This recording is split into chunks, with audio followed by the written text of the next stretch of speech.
Yo, what is up, YouTube, man? Rather quick video today. I'm playing No Squads Rec, and I run into another stretch big. Now, I love a shooting big on NBA 2K24. Honestly, in any 2K, I think having shooting on your big makes you more versatile. It helps with the lineup. That way, if you do play with other players that like to slash, they can have the space to do it. But if you're going to make a shooting big, don't be like the center I'm going up against today. Now, the problem happens when the only thing you can do is shoot, and when you have a bad shooting game, you're just a detriment to your team.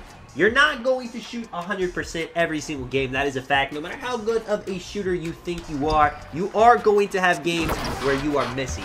And in those games, you got to be able to add something to the team. Now, at the very least, you just can't be the reason the team loses. Now, he starts off the game with a three-pointer right there. I go to the paint late thinking my guy's going to stay on him for a sec. I want to be able to get the board. And I'm thinking it's going to be a long game. I'm like, all right, I'm going to be out of the paint. If they can't guard the cuts, if they can't get rebounds, it's going to be a little bit tough. But that is the only shot that the guy I'm going up against makes. He takes a lot of bad shots. There are a couple of, open shots that you should always take. But at that point, once he starts taking those, he's taken so many bad shots that he has himself shooting slumped. And if somebody's shooting slumped, especially a stretch big, at that point, I can play low. I mean, I'm giving him the shot right here. He ends up missing that now. That is a great shot, and this is even worse. Because he misses the shot, he starts flopping. You're going to see, man, we are out on the break. If he misses the shot, I'm there for a contest right there. Once again, we're gone. The team I'm playing with in this video,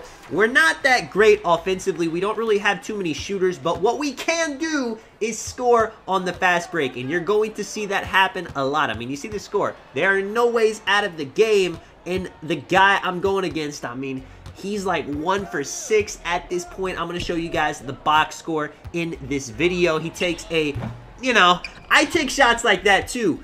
But not in a situation where we're down, where I'm shooting slumped. It's cool, and you see I'm able to get a nice box right here.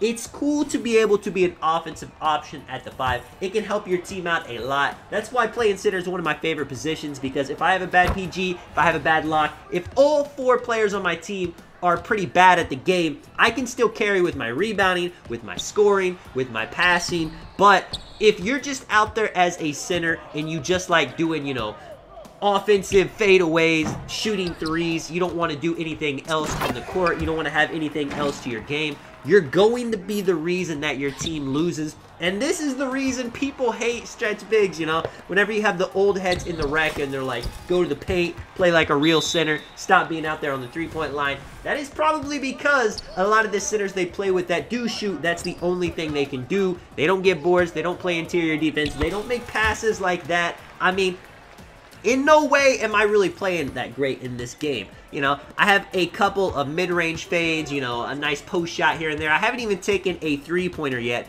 but that is what I'm saying. I do not need to be a shot-happy shooting center. I don't need to make every single shot on the court. I just got to make smart plays. I got to play defense. I got to rebound. I got to make passes. And I got to just not shoot my team out of the game. Now, it's different if you're just wide open. You're having an off night. You're missing a bunch of shots. But if that's the case, don't keep shooting. Find a way to get your green machine going. I mean, you see right here, I may stretch big, but I'm still scoring in the paint with some post moves. You can see at this point, I'm leaving him wide open because he's missed like 7 shots at this point. I'm not even trusting it. Now, once I'm doing that, and like I said, man, he's flopping every single time. Once I'm sitting in the paint, sagging off him like that, he sees 1 for 11 with a D. Now, they can't cut.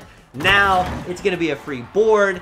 And, I mean, what exactly is he going to do at this point? I'm not respecting his shot. He's not showing me he's a good rebounder, a good paint defender. He's not showing me that he can score in any other way other than just chucking shots from the three-point line. He shot himself out of the game. He shot his team out of the game, and he ends up quitting.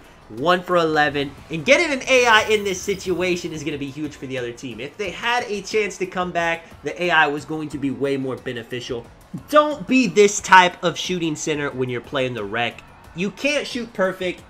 But you can do a lot more than just chucking 15 three-pointers up when none of them are falling. You can get more rebounds. You can play better defense. You can pick and roll, pick and pop. I mean, right here, I'm taking middies. He didn't even try to take too many middies. He was just chucking for the three-point line. And most of the time, your mid-range is going to be the better shot selection for you. And yeah, man, if you guys enjoyed the video, if you do want to drop a like and subscribe, of course, I do appreciate it a ton. This is Tonic. I'll catch you guys in the next one. I'm out.